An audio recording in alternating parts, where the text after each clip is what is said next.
महर्षि कश्यप के पुत्र हिरण्यकश्यप और हिरण्याक्ष इतने दुष्ट और राक्षस कैसे हो गए, और क्यों इन्होंने भगवान के नारायण के भक्त अपने ही पुत्र प्रहलाद के पीछे पड़कर और उनकी हत्या करने की कोशिश की।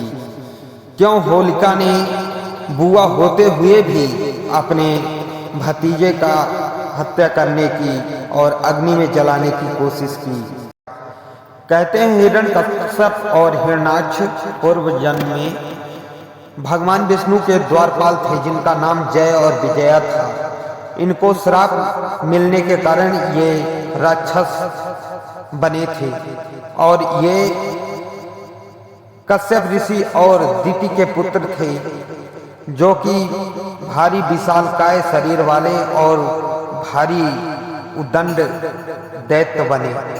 हिरण्याक्ष ने तो एक बार पृथ्वी के भूभाग को ही समुद्र में डुबो दिया था, सो भगवान विष्णु ने वराह रूप धारण करके उस भूभाग को फिर से बाहर निकाला और हिरण्याक्ष का वध कर दिया। इससे हिरण्यकश्यप अत्यंत क्रोधित हुआ और भगवान विष्णु से चिढ़ने लगा, और उसने भक्ति करके भगवान ब्रह्मा जी से वरदान प्राप्त किया कि उसको कोई मार नहीं सके। इस प्रकार का वरदान प्राप्त किया कि ना उसे दिन में, ना कोई रात में, ना घर के अंदर, ना घर के बाहर, ना नर, ना पशु, ना पक्षी, इस प्रकार से कोई भी नहीं मार सकता उसे, ना अस्त्र से, ना शस्त्र से। यह वरदान मिलने के कारण ही हिरण्यकश्यप अपने आप को घमंडी मानने लगा। वह समझने लगा कि मुझे अब कोई नहीं मार सकता, मैं अमर हो गया हूँ, और वह भगवान विष्णु का दुश्मन बन गया। और भगवान विष्णु को वह कोई भी उनकी भक्ति करे तो उससे चिढ़ने लगा। विधि का विधान देखिए, उसके घर में ही भक्त प्रहलाद जन्म ले लिए और वो नारायण के अनन्य भक्त हो गए। इससे हिरण्यकश्यप अत्यंत क्रोधित होने लगा अपने पुत्र प्रहलाद के ऊपर, और उसे ही मारने की कोशिश करने लगा। कई बार वह मारने की कोशिश की, पहाड़ों से ढकेला, और कई बार तो उसने सर्पों के बीच में उसे रखा। भक्त प्रहलाद को उसने तो जहर भी दिलवाया, परंतु नारायण की भक्ति के कारण नारायण उसे हमेशा बचाते रहे और वह बचता रहा।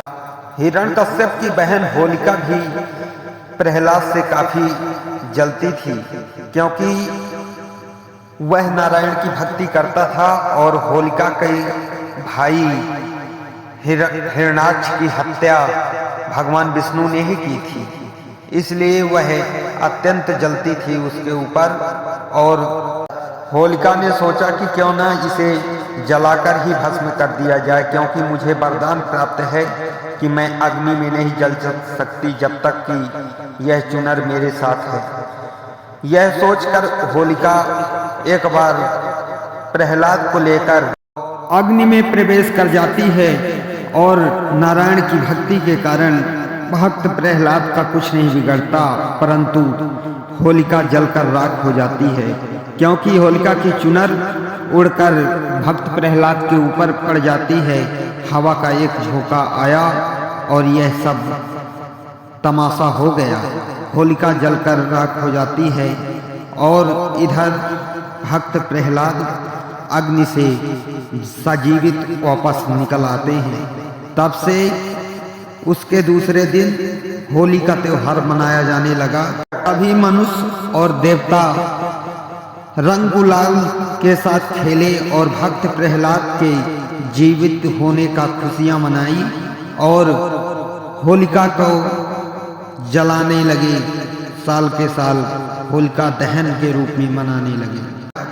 होली के त्योहार की यह कहानी आप लोगों को कैसी लगी, हमें कमेंट में ज़रूर बताएं दोस्तों, और हमारे चैनल को सब्सक्राइब करें और वीडियो को